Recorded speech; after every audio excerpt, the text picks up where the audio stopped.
Hi guys, welcome to this video, and I've used the inked rose stamp set from the Altenew November 2018 release, and this is a beautiful stamp set which is so artistically drawn, and the sentiments are just lovely. So this is the stamp set, and I just took an Arches cold press water paper and I just wanted to paint it freely.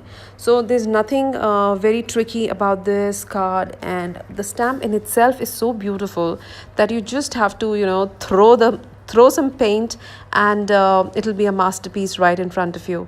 So I took the bigger leaf and both the leaves and the rose stamp, and used my powder tool to eradicate all the static and or dirt around the paper. So this is a very essential step when I want to do my gold embossing, because I don't want any bits of embossing powder to stick here and there.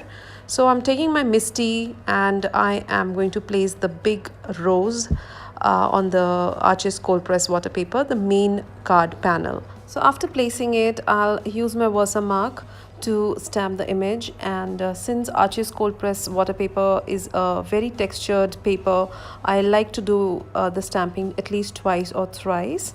So now I'll add the gold embossing powder, and it is a beautiful embossing powder from Altenew, and I really love this one. So once this is nicely coated with embossing powder, I'll use my heat tool to melt the powder. I've created a mask, and that's how I'm going to add the leaves so that they appear as if they're coming from behind. So I added the leaves at 3 places, and that's going to be heat embossed as well. So once the heat embossing was done, I used 3 Daniel Smith watercolors and really thinned them down. I'm adding a very thin consistency of paint here in the initial layers, and then I'll build my layers on top of it. So this is a very different style of watercoloring. I love doing the intricate and the more realistic watercoloring as well, but this was a pleasant change, and I really enjoyed it. So I'll stop speaking here. You see how I paint this, and just by using these 3 shades I was able to create a beautiful rose. I have also created another rose, and I'll trim it so that it looks like a smaller flower, and I'll adhere it at the right hand side of this card. So just see how this is done, and I'll get back once we're ready, and we'll assemble the card together.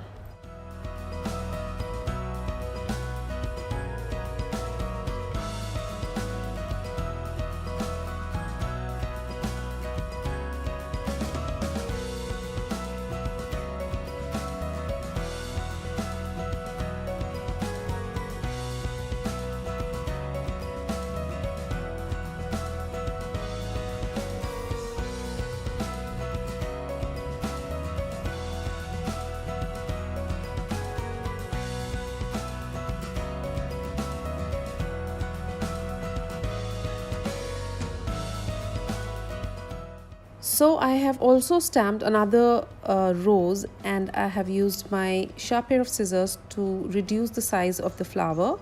It starts looking like an absolutely different one, and I colored it in the same fashion. So I will just place it at the right hand side of this big flower, and a beautiful card is right there.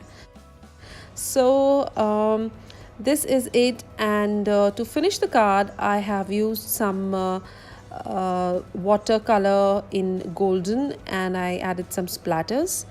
Also I added some resin dots which were in a sparkly gold color, and that finished the card. So I hope you enjoyed this card, and if you did, do not forget to hit that like button and subscribe to my channel for more videos. Thank you so much. See you soon. Bye bye. Take care.